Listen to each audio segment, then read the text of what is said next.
Good evening, everybody. Once again, you're here with me, Vincent Philip Kayanad, and we are here to talk about audio mixing, audio editing, and everything in between. For the past few episodes, we've been talking about the different phases of mixing and the different kinds of mixing contexts that you want to be familiar with. Now, generally, people start with music mixing. And for starters, that is a whole different field. Because if you know a lot of videographers and a lot of cinematographers and whatnots, you might be a little more prone to learning more about editing music or editing sounds for movies, which is a very different practice to music mixing.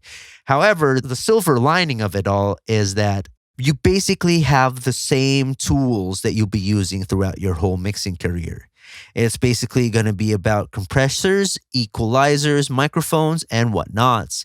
And the main idea behind learning how to edit audio is to understand the fundamentals or the basic aspects of all these things. And once you have a good basic understanding of everything, you will have the right tools to pursue whichever type of music or audio editing specializations that you would want to pursue later on in your career.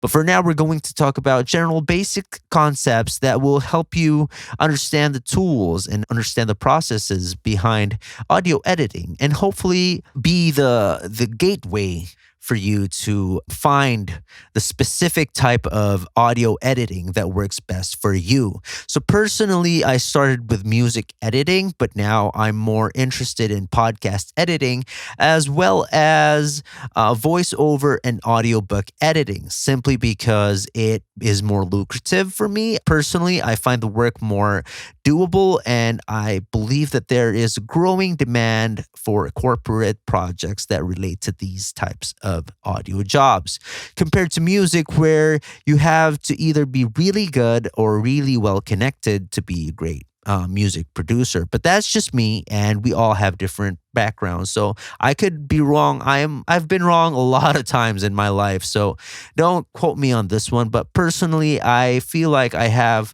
more career options going for audio narrations, audiobooks, and voiceover work. I also do want to delve into a little bit of sound design, but personally, sound design, it's for me is the most interesting field in music or in audio editing, but it's also one of the most complex. It takes a lot of creativity compared to audiobooks, where audiobooks require a lot of raw talent, and podcasts require a lot of good voice talent and hosting talent and talking talent. Whereas sound design requires a lot more audio creativity, understanding your equipment, being very creative with your equipment, and things related to those fields really are more technical and a little bit more complicated in terms of audio editing.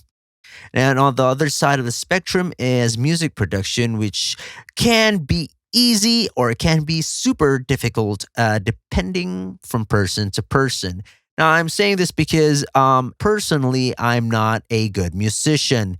I can play guitar well enough for me to enjoy it, but I wouldn't consider myself as a studio or session guitarist, quality guitarist. I'm not at that studio or session guitarist quality.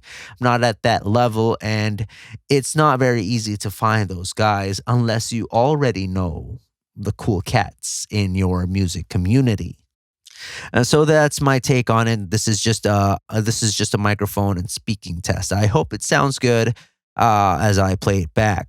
I have no issues with latency as of the moment, and it actually sounds good. I feel like my voice sounds good and full.